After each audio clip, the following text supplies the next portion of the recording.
ఇప్పుడు ఏం చెప్తున్నారు సబ్సెక్షన్ 2 లో nothing in the section shall be deemed to invalidate any proceeding taken by the court executing one of such degrees. ఇప్పుడు మిగతా courts ఉండినాయి కదా, ఆ కోర్ట్స్ ఒక డిగ్రీని ఎగ్జిక్యూట్ చేయడానికి ఏదైనా స్టెప్ తీసుకొని ఉండుంటే అది ఇన్వాలిడ్ కాదు, బికాస్ ఈ కోర్టుకి అధికారం ఉంది దానికి లేదని అన్నారు కదా అని. అవేవైనా ఎగ్జిక్యూషన్ కి సంబంధించి అప్పటిదాకా స్టెప్స్ ఏమైనా తీసుకొని ఉండుంటే అవి ఇన్వాలిడ్ కాదు, అవి వ్యాలిడే అని చెబుతోంది అనమాట. అండ్ దాని ఎక్స్ప్లెనేషన్ చెప్తుంది. For the purposes of subsection 2 loan A proceeding void కాదు. మిగతా ఎగ్జిక్యూటింగ్ కోర్ట్స్ ఏమైతే ఉన్నాయో అవి ఏమైనా ఎగ్జిక్యూషన్ ప్రొసీడింగ్ చేపడితే ఆ ప్రొసీడింగ్స్ వాయిడ్ కాదు అని చెప్పారు కదా. ఇప్పుడు ఆ ప్రొసీడింగ్స్ అంటే ఏ ప్రొసీడింగ్ వస్తుంది, ఏ ప్రొసీడింగ్ రాదు అనేది కింద ఎక్స్ప్లెనేషన్ లో చెప్తారనమాట. For the purposes of subsection 2, proceeding taken by the court doesn't include an order allowing to the decree holder who has purchased property at a sale held in execution of a decree set off to the extent of purchase price payable to him.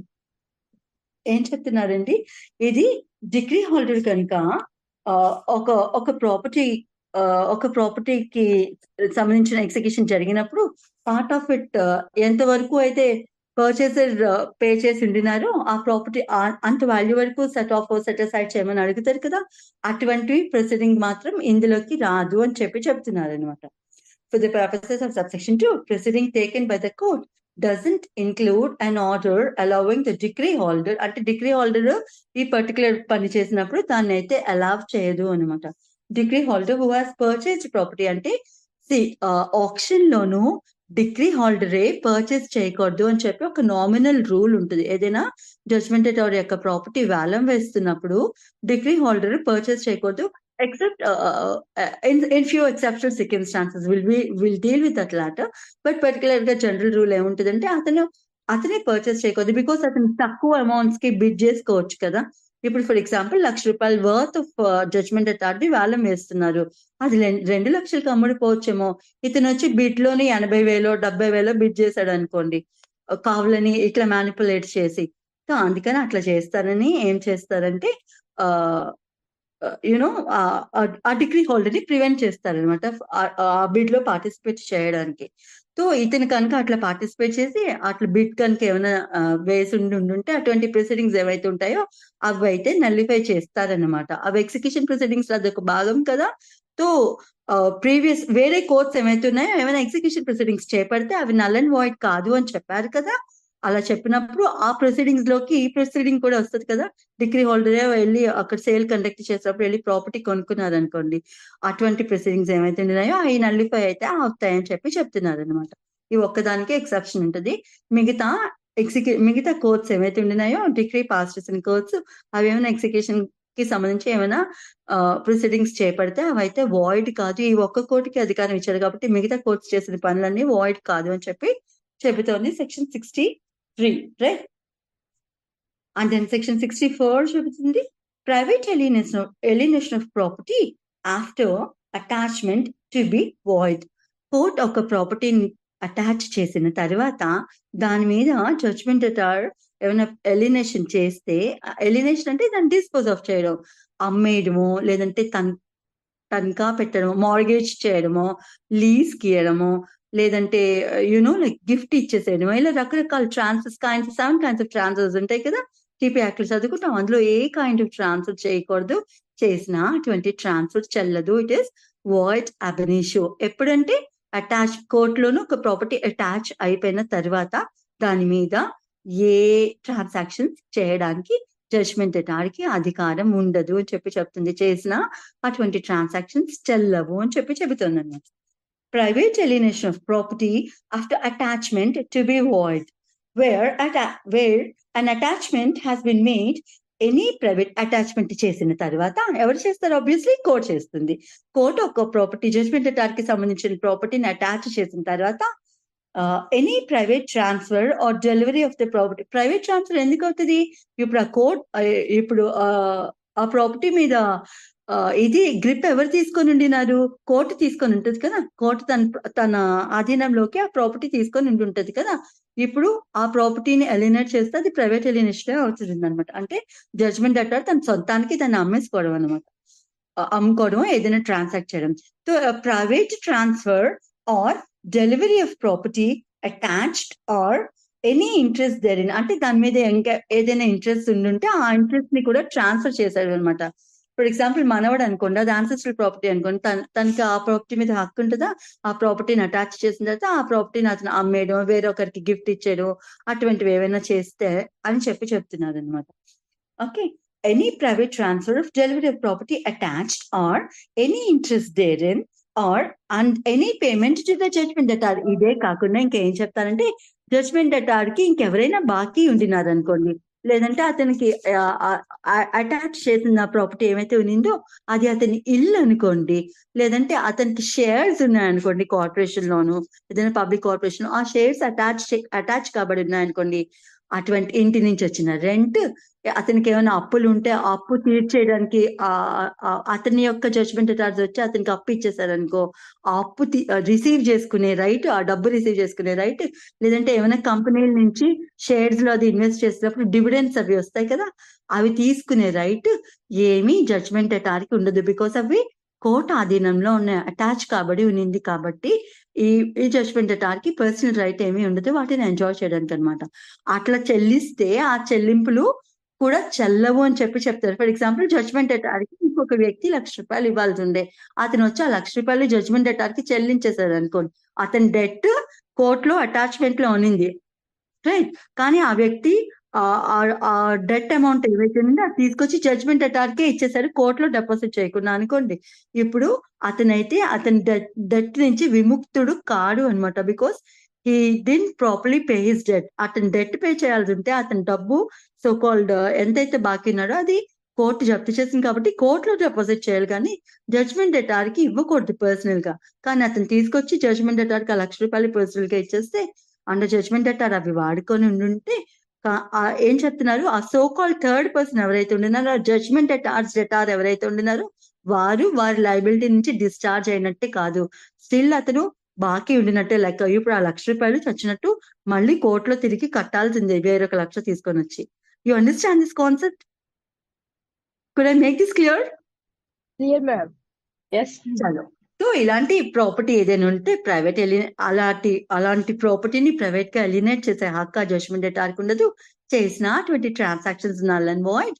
And similarly ఈ judgement అటార్కి రావాల్సిన ఆ debts, dividends, rents ఏవైనా ఉంటుంటే అవి if it relates to any property which is attached in the court in execution of a degree, అటువంటి అప్పుడు అవి receive చేసుకునే రైట్ కూడా సో కాల్ జడ్జ్మెంట్ అటార్కి ఉండదు. ఇన్ కేస్ అతను రిసీవ్ చేసుకున్నా సరే అట్లా పే చేసిన వాళ్ళ రెస్పాన్సిబిలిటీ లైబిలిటీ అయితే తీరిపోయినట్టు కాదనమాట, స్టిల్ దే లైబుల్ అన్నట్టే లెక్క. ₹1,00,000 లేకపోతే వాళ్ళు ఎంత పే చేస్తే అంత వృధా అన్నట్టు అనమాట. వాళ్ళైతే వాళ్ళ లైబిలిటీ నుంచి డిశ్చార్జ్ అయినట్టు కాదు అని చెప్తుంది, right? If this is clear, we'll go into the other section. Otherwise, I'll read the section again for your clarity. Clear, madam. Clear, ma'am. Clear. Subsection 2 చెబుతోంది, nothing in this section shall apply to any private transfer or delivery of property attached or any interest therein made in pursuance of any contract for such transfer or delivery entered into or registered before attachment.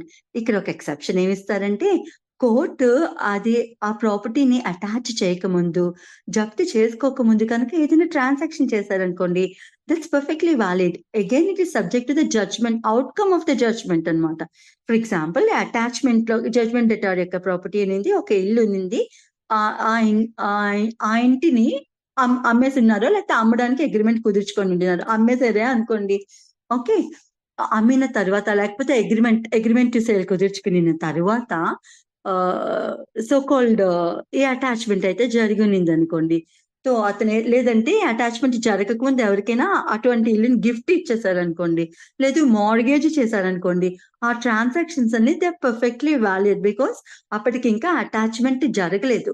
Attachment జరిగిన తరువాత చేసిన transaction మాత్రమే రద్దు చేస్తారు, కానీ ముందు చేసిన transactions కాదు అని చెప్పి సబ్సెక్షన్ 2లో చెబుతున్నారు అనమాట. Nothing in this section shall apply to any private transfer or delivery of property attached అది ఏ ప్రాపర్టీ అయితే అటాచ్ అయిందో అది అటాచ్మెంట్ కాకముందే డెలివర్ చేసి ఉంటే దాని మీద ఏమైనా ట్రాన్సాక్షన్ జరిపించి ఉంటే అదైతే వాయిడ్ కాదు అని చెప్తున్నారు. ఈ సెక్షన్ లో చెప్పింది ఏది అటువంటి ట్రాన్స్ఫర్ కి వర్తించదు అని చెప్తున్నారు అనమాట. అంటే ఆ ట్రాన్సాక్షన్ వాయిడ్ కాదు అన్నట్టు. Nothing in the section shall apply to any private transfer or delivery of property attached or transfer and delivery రెండు ఎందుకు వాడతారండి ఈ పదాలు?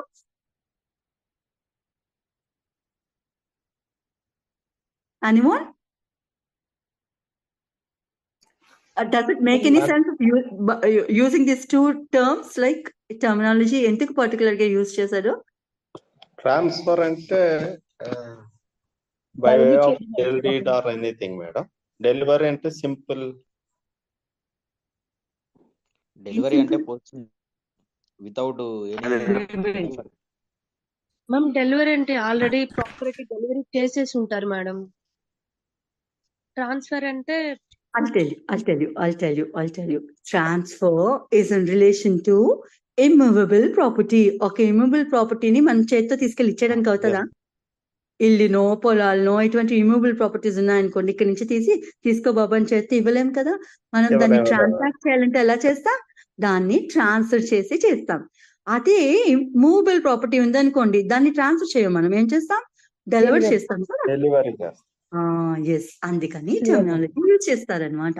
Nothing in this section shall apply to private transfer or delivery of property attachment లోను అప్పటికే attachment లో ఉండిన property ఏమైతే ఉందో దాని మీద ట్రాన్సాక్షన్ కనుక ప్రయర్ టు అటాచ్మెంట్ చేస్తే అదైతే పర్ఫెక్ట్ గానే చెల్లుతుంది. కానీ it is again subject outcome of the decree అని చెప్తారనమాట. ఆ సూట్లోని డిక్రీ ఏమైతే వచ్చిందో దానికి అనుగుణంగా ఆ ట్రాన్స్ఫర్ అయితే చెల్లుబాటు అవుతుంది అనమాట. Nothing in section shall apply to any private transfer delivery property attached to any attached or of any interest therein made in pursuance of any contract for such transfer or delivery entered into and registered before attachment. అటువంటి transaction agreement ఏదైనా enter అయ్యింది, అటువంటి register చేసుకొని ఉంటే attachment కి ముందు అవి పక్కాగా చెల్లుతాయి, కానీ వాయిడ్ కావు అని చెప్పింది.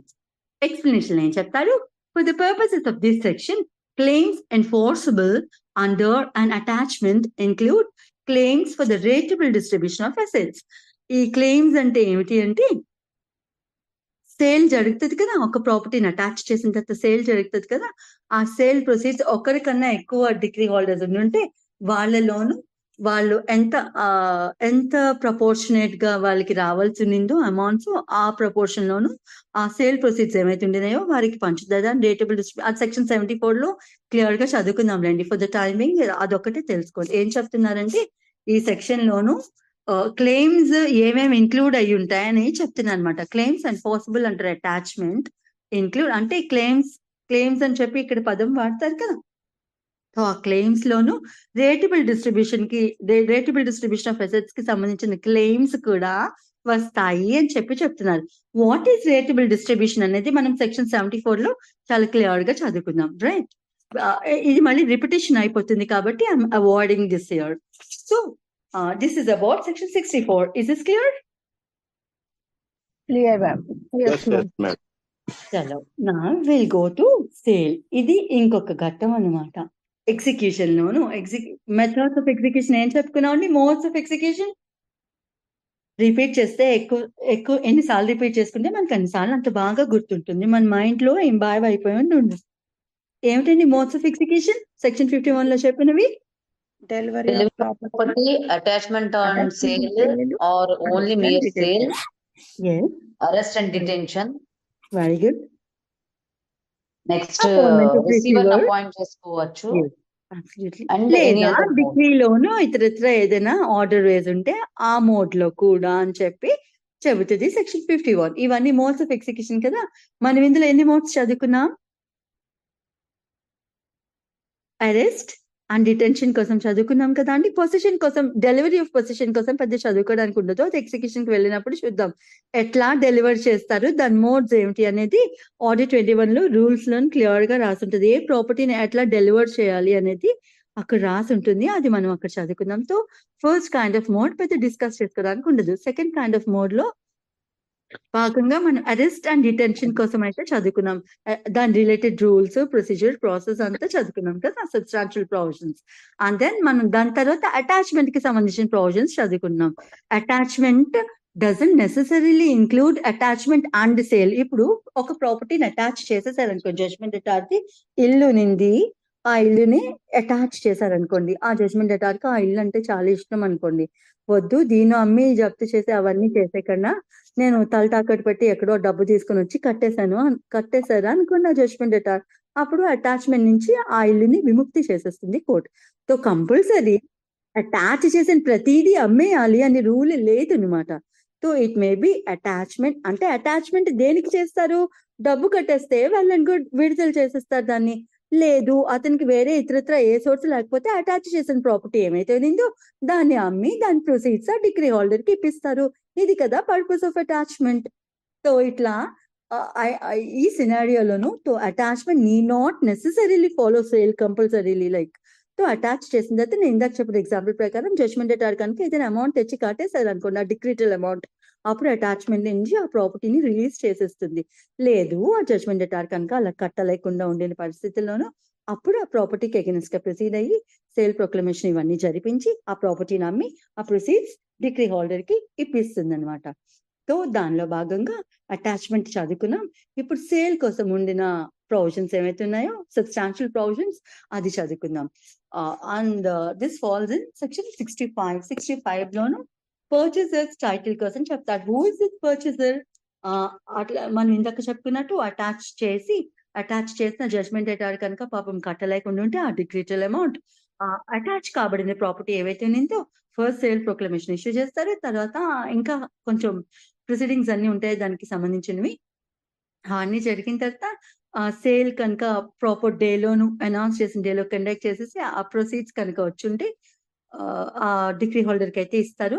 ఇప్పుడు మనం ఇక్కడ దేనికి కనెక్టెడ్ అంటే ఆ సేల్ లోను ఆ సోకోల్ ప్రాపర్టీ కొనుక్కున్న మూడవ వ్యక్తి ఉంటారు కదా, ఆ పర్చేసర్ ఉంటారు కదా, ఆ పర్చేసర్ యొక్క టైటిల్ కోసం మాట్లాడుకుంటాం అనమాట.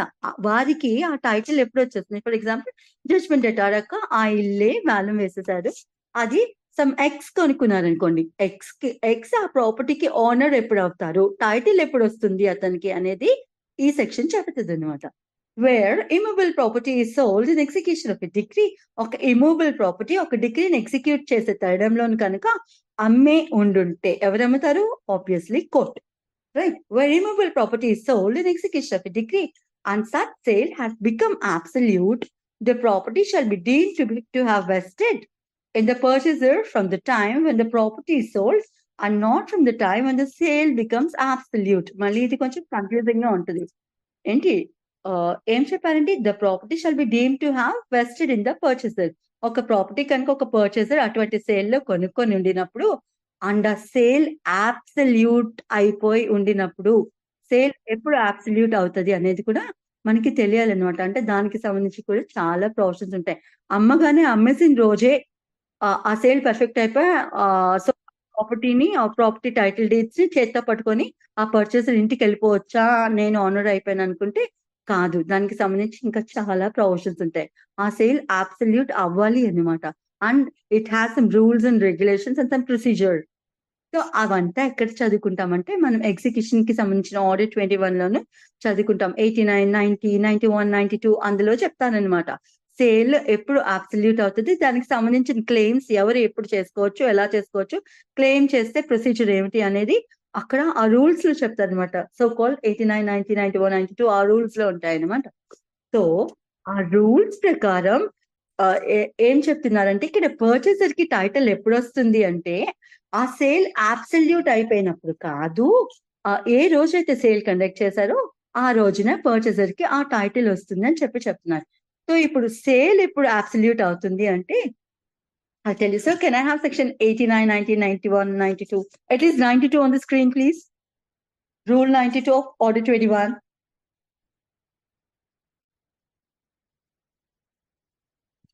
Are you there? Hi, good morning.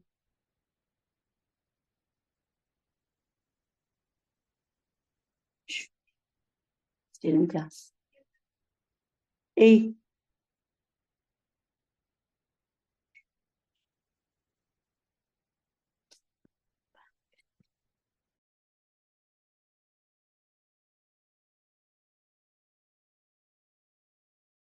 Execution in case of cross crimes under same degree. Adil?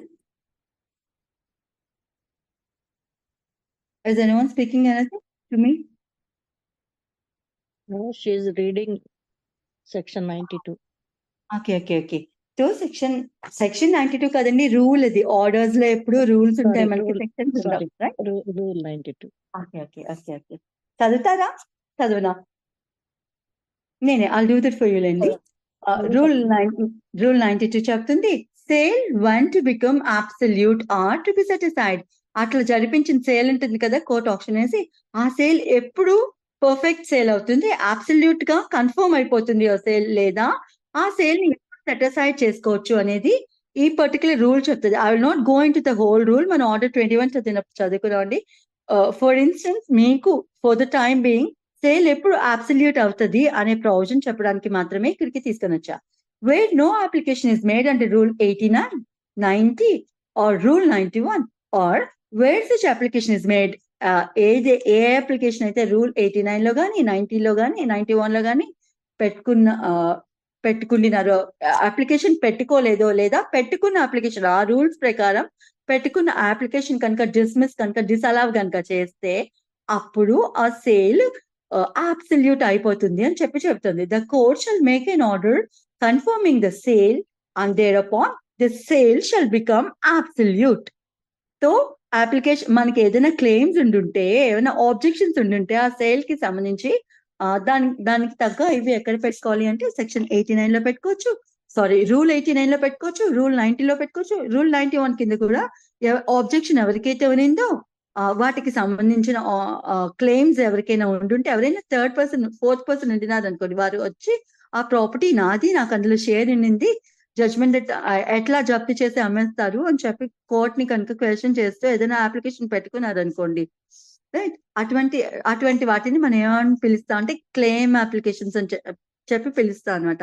Objections as to claims కానీ, దాని మీద ఏమైనా ఆబ్జెక్షన్స్ ఉంటే మళ్ళీ డిగ్రీ హాల్డరో జడ్జ్మెంట్ డెటారో ఇవన్నీ దానికి సంబంధించిన ప్రొసీడింగ్స్ అక్కడ జరుగుతాయి అనమాట. సో మొత్తానికి ఇక్కడ మనం తీసుకోవాల్సింది ఏమిటంటే, ఆ సేల్ కి సంబంధించిన సేల్ ప్రాపర్టీకి సంబంధించిన క్లెయిమ్స్ కనుక ఏమైనా ఉండుంటే, ఆబ్జెక్షన్స్ ఏమైనా ఉండుంటే, ఆ రూల్ 89 లోనో 90 లోనో 91 ప్రకారం ఆ ఆబ్జెక్షన్ ఉండిన పర్సన్ వచ్చి అప్లికేషన్ పెట్టుకుంటారనమాట.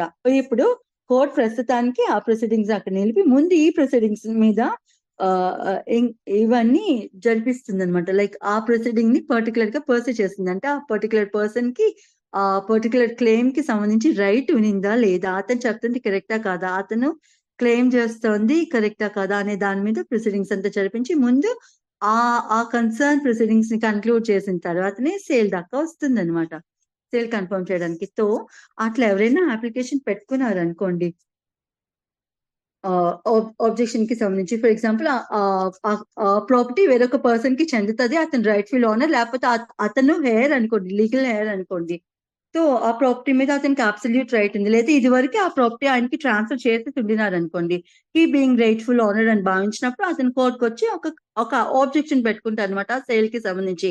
ఆ సేల్ ని నల్లిఫై చేయండి, లేకపోతే సెటిసైడ్ చేయండి ఆ సేల్ ని అని చెప్పి ఏదైనా అప్లికేషన్ పెట్టుకున్నారు అనుకోండి. అటువంటివన్నీ డిసైడ్ చేయడానికి కోర్టుకి కొంత టైం పడుతుంది కదా, అవన్నీ ఇవన్నీ ప్రొసీడింగ్స్ అయిన తర్వాతనే, లేదంటే అటువంటి అప్లికేషన్ పెట్టుకున్నప్పుడు అది ప్రాపర్ అప్లికేషన్ కాదు, అది ఇంప్రాపర్ అప్లికేషన్, లేకపోతే ఆ వ్యక్తికి రైట్ లేదు అని చెప్పి కోర్టు భావించినప్పుడు అప్లికేషన్ డిజాల్వ్ చేసేది, లేదా అతనికి రైట్ లేదు ఊరికి క్లెయిమ్ చేస్తున్నారని చెప్పి కోర్టుకి ఏదైనా ప్రూవ్ అయింది అనుకోండి, అటువంటిప్పుడు ఆ క్లెయిమ్ ని కనుక డిజాల్వ్ చేసిన, అప్లికేషన్ ని డిజాల్వ్ చేసిన, అప్పుడు మాత్రమే ఆ sale perfect sale absolute sale అవుతుందన్నమాట. సో ఇక్కడ when we come back to section 65 ఏం చెప్తుందంటే, ఈ ప్రాపర్టీ ఏ రోజైతే ఆప్షన్ జరిగి auction third strike of hammer ఉంటుంది కదా, అది కన్ఫర్మ్ అయిపోయినట్టు ఆ సేల్. సో పర్చేసర్ కి టైటిల్ ఎప్పుడు వస్తుందంటే on the third strike of that particular bid అనమాట. వారు కొనుక్కుంటారు కదా డబ్బు చెల్లించి, అప్పుడు ఆ సేల్ ఆ రోజు నుంచి అతనికి ఓనర్షిప్ వచ్చినట్టుగానే సేల్ అబ్సల్యూట్ అయినప్పుడు కాదు అని చెప్పి చెబుతుంది అనమాట. I'll read the section again for you.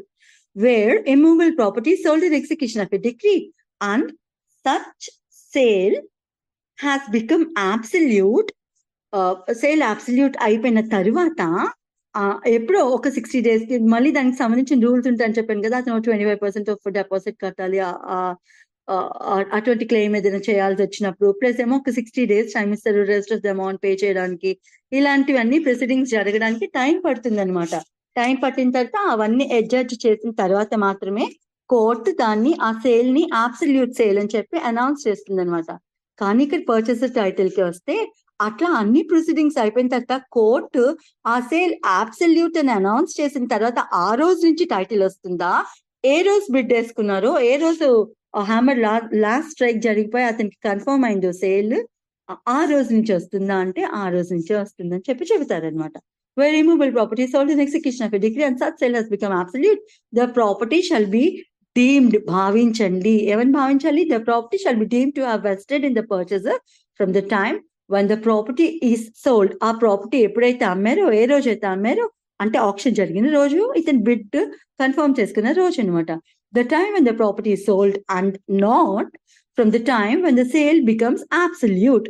Sale absolute గా అయిన రోజు నుంచి కాదు, అండ్ బిడ్ ఫైనల్ గా కన్ఫర్మ్ అయిన రోజు నుంచి అని చెప్పి చెప్తున్నారు. ఇది క్లియరా అండి? Yes, madam. Yes, madam. Hello. Now we'll go to section 67. Power of what's the time? 29. Power of state government to make rules as to the sales of land in execution of decrees for payment of money. The state government may by notification the official gazette make rules for any local area imposing conditions in respect of sale of any class of interest in land in execution of decrees for the payment of money where such interests are so uncertain or undetermined or in the opinion of the state governments to make it impossible to fix a value. ఏదైనా ఇప్పుడు ఒక particular asset యొక్క value, land కానీ house కానీ యొక్క value ఎవరు decide చేస్తారండి? State government, madam. కదా, ఆ స్టేట్ గవర్నమెంట్ Yes, అట్లా ఏదైనా ఒక ల్యాండ్ కి సంబంధించి దాని value for any reason whatsoever, like depending on the facts and circumstances of the case decide చేసే పరిస్థితుల్లో లేదనుకోండి, రైట్, దానికి సంబంధించిన రూల్స్ అండ్ రెగ్యులేషన్స్, అంటే ఆ పర్టికులర్ ల్యాండ్ సేల్ కి వచ్చినప్పుడు అటాచ్మెంట్ లోనే దానికి సంబంధించిన రూల్స్ అండ్ రెగ్యులేషన్స్ ఫ్రేమ్ చేసే పవర్ ఆ కన్సర్న్డ్ స్టేట్ గవర్నమెంట్ కు ఉంటుంది అని చెప్పి చెబుతుంది అనమాట. రైట్, ఏం చెప్తుంది? The state government May by notification the official gazette లోనే నోటిఫికేషన్ ద్వారా make rules for any local area imposing condition in respect of any sale or class of interest in the land. ఆ particular land ఏమైనా special importance ఉందనుకోండి, దానికి సంబంధించిన sale కి సంబంధించిన అంశాలకి సంబంధించిన రూల్స్ ఏమైనా సరే ఆ స్టేట్ గవర్నమెంట్ ఫ్రేమ్ చేయొచ్చు అని చెప్పి చెప్తున్నారు. Of the sale of any class of interest in the land in execution of a decrees for the payment of money and where such interests are so uncertain or undetermined as in the opinion of the state government to make it impossible to fix a value. See, naku 6:30 అయిపోతుంది. I'll explain this a bit later tomorrow. Okay. My daughter is getting late to her school. Please don't mind. Yeah, okay, ma'am. Yeah, please carry on. Okay, ma'am. I'll Okay, read ma'am. this tomorrow. Chalo. Thank you so much, ma'am. Okay, ma'am. Have a